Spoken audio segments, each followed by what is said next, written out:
Several developing stories as we come on the air. The new surveillance tonight after that oil tanker was set ablaze. These images. A U.S. surveillance plane capturing what the White House now claims shows the Iranian National Guard removing the evidence. What the president is now saying tonight and why some of our allies are saying they're not convinced yet. Also tonight, the war of words escalating this evening between President Trump and Joe Biden. What the president told George about Biden, and ABC News tonight obtaining internal polling from the Trump campaign. What it shows about a potential matchup between Trump and Biden in 2020. Tonight, another American tourist dead in the Dominican Republic. A woman dying just one day after her 53rd birthday. What happened this time and what her son is saying tonight. The terrifying moment the firefighter killed after helping to revive a man from a suspected overdose. The danger on the front lines in America. The shark attack on the coast. We hear from the 17-year-old victim tonight. The description, her father seeing the shark up close, fighting the shark off. We're also watching severe storms and the threat in the east on Father's Day. The Cuba Gooding Jr. case, and tonight the new surveillance right here, what you can see. The stingray scare after we reported 15 stung. Tonight, 12 others stung on the coast. And America Strong, what happened when I set out to ask, why is your dad the best dad? You've got to hear this. This is ABC World News Tonight with David Muir. Good evening, and it's great to have you with us here on a very busy Friday night. And we begin tonight with that new surveillance and rising tensions between the U.S. and Iran. President Trump pointing the finger at Tehran for attacking 2 oil tankers, insisting the attack has, quote, Iran written all over it. U.S. Central Command releasing this new surveillance video, claiming it shows an Iranian Revolutionary Guard patrol boat recovering an unexploded mine from one of the tankers. Emergency crews finally putting out that massive fire on that Norwegian ship. Iran is pushing back tonight, accusing the U.S. of sabotage diplomacy. ABC's chief global affairs correspondent Martha Raddatz leading us off. It was just 9 hours after the ships were attacked that a U.S. P-8 surveillance plane recorded these videos of what the military says is an Iranian Revolutionary Guard patrol boat pulling alongside one of the crippled tankers. You see men reaching up to the ship's hull to remove what the U.S. says was an unexploded mine. Just before that video was recorded, there was this image where you see on the right side of the ship what is believed to be that mine, and on the left, the damage caused by the magnetic mine that did detonate. Evidence that President Trump told Fox News in a phone interview today that proves Iran was behind the attacks. Well, Iran did do it. I guess one of the mines didn't explode, and it's probably got essentially Iran written all over it, and that was their boat, and they didn't want the evidence left behind. But the U.S. has not yet publicly released any evidence showing Iran placed the mines on the tankers, one of which was burning for hours.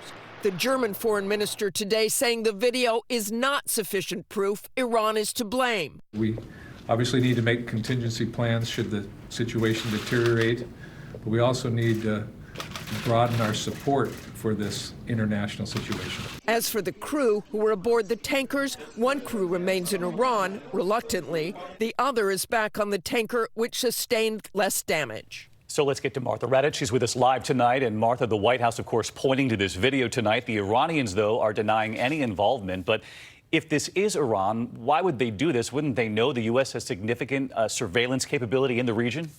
They sure should, David. But whoever hit those boats did it to cause disruption, not destruction. No oil spills. No one was hurt. But it could drive up oil prices, which would benefit Iran. All of it, David, a very dangerous game. You'll continue to follow it into the weekend, Martha. Thank you. Meantime, the war of words escalating tonight between President Trump and former Vice President Joe Biden. This evening here, more of our exclusive. For the first time, what President Trump told our George Stephanopoulos about Biden. And this evening here, ABC News has now obtained internal polling from the Trump campaign.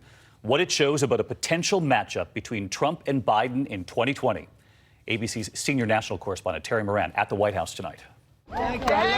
With several polls that show him struggling in key states, President Trump insists his own campaign polls tell a very different story, even phoning his campaign manager to back him up. But I just had a meeting with somebody that's a pollster, and I'm winning everywhere. Okay, so hold it off for a little while. Just call Brad on the phone. After that call, the president doubled down, insisting his polls, in fact, show him winning. But today, ABC News obtained some of the Trump campaign's internal polling from back in March, which showed the president trailing Joe Biden in 3 key states: Pennsylvania, Wisconsin, and Florida. Campaign manager Brad Parscale calls those numbers ancient, saying, since then, we have seen huge swings in the president's favor. But it's clear Trump is laser-focused on the former vice president. You know, he wanted to be the tough guy. He's not a tough guy. He's a weak guy, but he wanted to be the tough guy. Trump is trying to exploit what he says are Biden's recent shifts in long-held positions on federal funding for abortion and whether China is a threat to the U.S.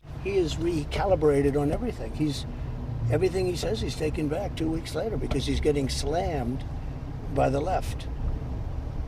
And he's stuck with this stuff. I mean, he's really stuck with it. Today, Biden is slamming Trump on the president's stunning admission to George that if offered political dirt from the Kremlin or other adversaries, I think I'd take it. If I thought there was something wrong, I'd go maybe to the FBI if I thought there was something wrong. Biden today signing a pledge that he'd never do this. Donald Trump doesn't think it matters if candidates for presidency accept damaging information on other opponents from foreign governments. I believe he's dead wrong. So let's get to Terry Moran. He's live at the White House tonight. And Terry, President Trump telling George he would maybe call the FBI if he was offered dirt on an opponent by a foreign government. But today it seemed he was saying something a little different. Very different, David. With George, he kind of scoffed at the idea that he'd go to the FBI if the Kremlin or another foreign government offered him dirt. Today on Fox and About Face, he said he'd absolutely go to the FBI, but he'd have to listen to it first to see what it was. David? Terry Moran, thank you. This was incredible access to the president, and you can see George's full interview, President Trump, 30 hours. It airs Sunday night, 8 p.m. Eastern, right here on ABC. But we move on tonight into yet another death in the Dominican Republic. This time, a mother from New York City found dead in her hotel room a day after her 53rd birthday. Authorities believe she suffered a heart attack, and what her son is now demanding tonight. Here's ABC's Gio Benitez.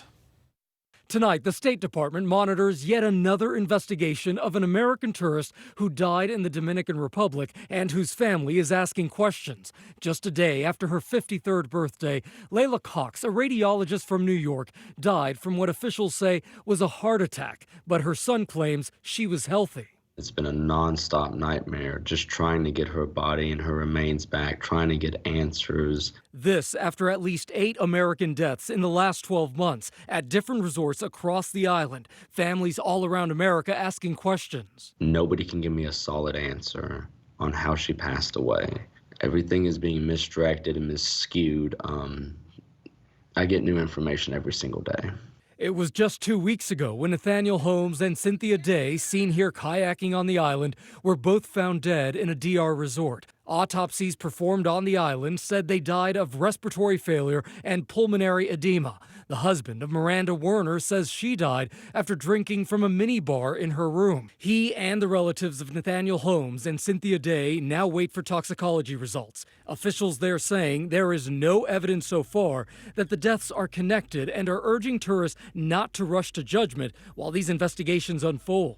And David, more than 2.7 million American tourists visited the island last year. The Ministry of Tourism there says it is working with hotels to reinforce safety conditions and that it is working closely with authorities to get these families some answers. David? Gio, thank you. Now to the danger on the front lines in this country. A deadly and chaotic scene in Wisconsin. A firefighter was shot and killed by the man he was trying to help.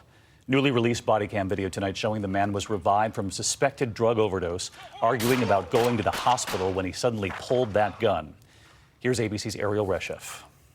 Tonight, newly released body camera video capturing that deadly encounter in Wisconsin. It started on a bus. Paramedics reviving Reuben Houston with Narcan for a suspected overdose. Moments later, officers repeatedly urging him to go to the hospital. Do you have any weapons on you? No, sir. Okay. You kind of have a bulge on your right side. That's my phone. Okay, don't reach for anything. Just kind of That's my phone? Look, man, I have a problem with officers touching me. Look,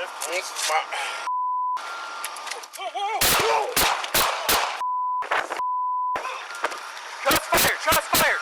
In a split second, that man reaching for his gun and opening fire. Houston killing firefighter Mitch Longard and injuring another officer. I'm hit low, and I'm bleeding. The man then taking a hostage who was struck by a stray bullet. The suspect gunned down by police, dying at the hospital. The officer's actions demonstrated what is meant when you hear the words, the thin blue line, the thin red line. David, the district attorney said those officers who used deadly force were justified. The police chief saying they acted heroically. David? They did, Ariel. Thank you. And next tonight, we're now hearing from the high school student surviving a shark attack in North Carolina, losing part of her leg. Her father coming to the rescue, saying he hit the shark with everything he could. Here's ABC's Victor Akendo tonight. Tonight, true grit from the teenager who lost her leg in that shark attack in North Carolina. When I was in that water, I was like praying. I'm like, I'm 17. I got so much to do. A determined Paige Winter speaking out for the first time in this hospital video. I'm going to be able to walk. I'm going to be able to write. I'm going to be able to do just kind of like everything. But that day, Paige came close to dying. She's in bad shape. I mean, her leg is almost gone. Her father, a paramedic firefighter, today describing how she disappeared in an instant. I dove under and I grabbed her. And when I pulled her up, a shark came up with her. And I had just a big eye just staring at you. And I hit it with everything I could, and it let go. Paige rushed to shore and airlifted to the hospital with deep lacerations, her leg amputated above the knee. And the shark took her leg, but it did not take her spirit. And tonight, Paige with her own message. I think I could transform this into something good for me and good for sharks and good for the environment too. Paige also lost fingers in the attack, but doctors say her surgeries were successful. She's expected to get out of the hospital next week.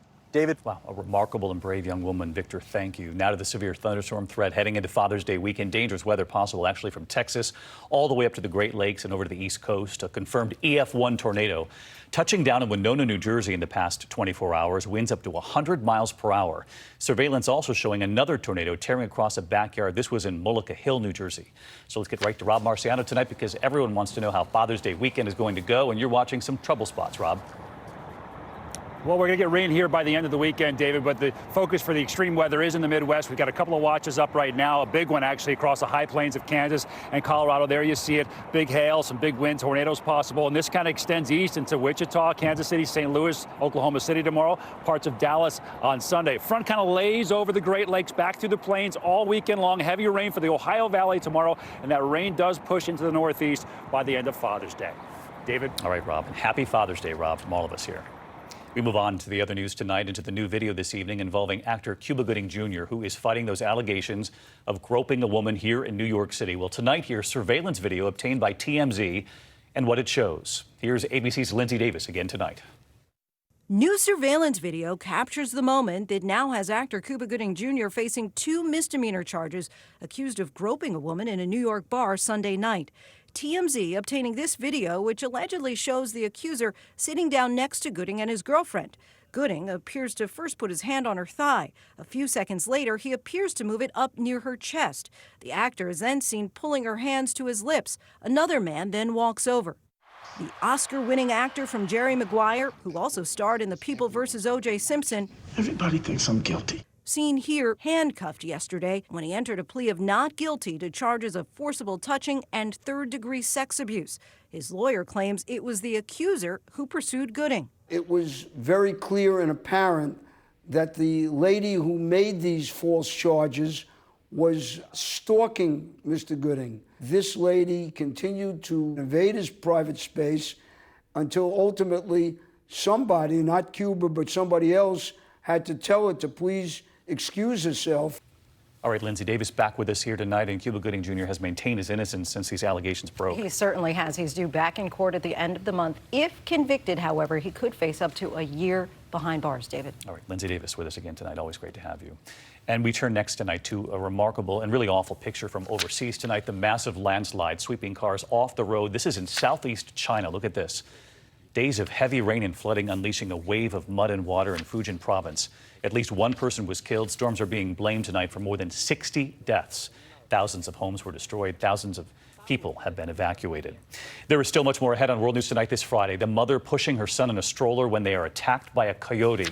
Also ahead tonight, the deadly road rage case today. What happened before 2 drivers exchanged fire and what police are now saying tonight. Also ahead, the stingray scare after we reported 15 people had been stung.